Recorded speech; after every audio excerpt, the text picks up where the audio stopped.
welcome to part 2 of the new moon in Pisces guided intention setting. What we're going to do here in part 2 is walk through which house this is falling into for each of you according to your sidereal rising sign.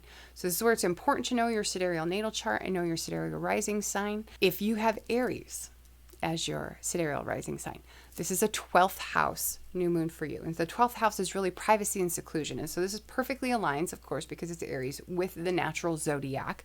Pisces rules the 12th house, right? So privacy, seclusion, spirituality, but again, the unconscious mind, like we were talking about, and the beliefs that we carry in it, our unconscious reactions to things, our unconscious interpretations to things. The 12th house also describes our escapist tendencies, the way we try to get away from facing reality. It also describes our addictive habits as well. Okay. If you have Taurus rising, this is going to be an 11th house new moon for you. So that's friends, organizations, hopes and dreams, one of my favorite houses to work with. And so this is really a fantastic opportunity for you Taurus risings, or even Taurus sun, if you want to do this for your sun sign, to take a big step forward in initiating towards manifesting a long-held hope or dream that you might be carrying. And so I really would encourage you to give that a lot of thought as we move into the intention setting part if you have Taurus rising. If you have Gemini rising, though, this is going to be a 10th house new moon for you. So that has to do with career and achievement. It has to do with awards, recognition, fame, status, reputation. So this is really an opportunity to make a big move forward for your career, potentially, if you have Gemini rising.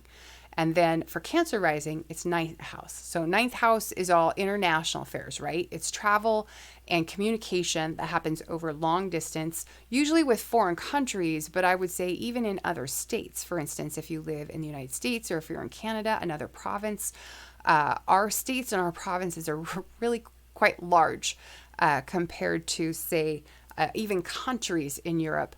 And what I have found in my practice is that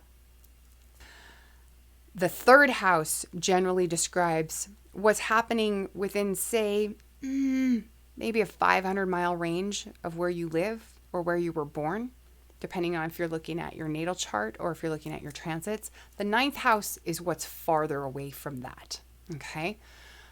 So higher education, long-distance travel, that could be interstate travel, also international travel, long-distance communication. So things like publishing or broadcasting or like this, live streaming or podcasting, anything where you're communicating and it can travel long distance, or mass communication where you're reaching lots of people all at once. And also religion, philosophy, and law fall under the 9th house. For Leo, of course, this is an 8th house new moon. So that has to do with other people's resources that are at your disposal. And so this can include your partner's money. It can include investment earnings. It can include insurance claims. It can include tax refunds. It can include inheritance or estate monies. It can include bonus or commission income, but it also includes debts. So that could be taxes that you owe, or insurance premiums that you have to pay, or loans that you owe. And then there are some non-financial themes for the 8th house around like more occult and esoteric matters. And those really have to do with death, rebirth, and transformation. And then also things like research and investigation. Those are related to the 8th house as well. For Virgo rising, this is going to be a 7th house new moon for you. So that's marriage, it's partnership, it's business, right? It's relationships with other people in general, including our open enemies and rivals. And if we're talking about the descendant specifically, it also describes what it is we reject about ourselves and tend to project then onto other people, what we externalize onto other people, okay? For 6th house, so in that regard, for Virgo rising, it's a great opportunity for like shadow work when you're talking about the descendant. For Libra rising, this is going to be a 6th house new moon for you. So work, health, pets, daily routines, your habits, your schedules. New moons are a wonderful opportunity to make changes in your diet in the sense of adding in new and healthy, nutritious foods.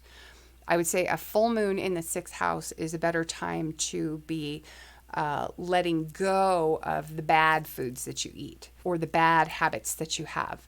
A new moon in the 6th house is a great time for adding in new healthy habits and new healthy foods, remembering that 6th house is also diet and food, right? For Scorpio, this is a 5th house new moon. So that has to do with creativity. It has to do with children. It has to do with love and romance. And remember, it's true love, not marriage, because you can have a marriage that doesn't have any love in it, and you can have love without the marriage, right? So it has to do with things that bring us pleasure, things that bring us joy. And that's why it's about love. So this is, the 5th house is the natural house of Leo, and Leo rules the heart, rules pleasurable activities and sports and risk-taking and hobbies, creative stuff. So this is a great time to start a new creative project if you happen to have Scorpio rising. For Sagittarius rising, it's a 4th house new moon. So that's home and property, that's family, that's your parents. It could be either one or both of them. The 4th house also describes your later life as well. For Capricorn, this is a 3rd house new moon. And so the 3rd house, of course, has to do with travel and communication over short distances, like we were talking just earlier. Things that happen within, say, 500 miles of you, but I would say even more so your own community and your own neighborhood. The 3rd house also describes like mental activity, but it also describes siblings and neighbors, your extended family, so things like aunts, uncles, cousins, and your immediate environment, wherever you find yourself, okay? And then for Aquarius, this is going to be a 2nd house new moon. So that's all about earned income and expenses. That has to do with wealth and possessions, your movable assets, money that you earn from the work that you do, basically. And then finally for Pisces, it's going to be 1st house new moon, which is really exciting because that's your birthday new moon if you have Pisces rising. And the 1st house governs appearance and self-expression.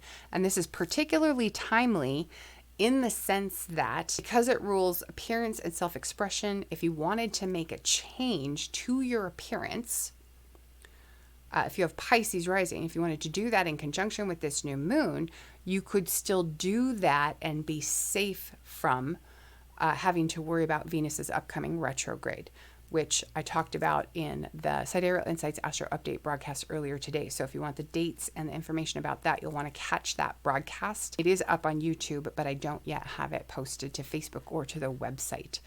But I will have that done, hopefully, very shortly. But the 1st house has to do with our personality, has to do with our identity, our self-expression, our mannerisms, our behaviors, the role that we play in the world. So for Pisces, this is really an opportunity to step into a new role or to reinvent yourself or to do something new in a way that expresses more of your identity. What I like about new moon in your 1st house is that it's your birthday new moon, and so in that sense you get to use it any way you want to. It's kind of a wild card new moon.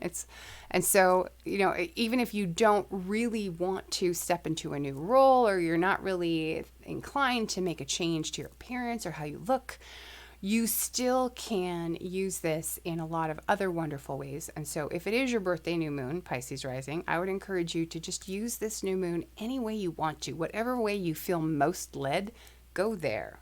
Okay? And so that really kind of wraps it for part 2. I'm so glad I'm back, Danielle. So let's move on to part 3, shall we? If no one has questions about their rising sign.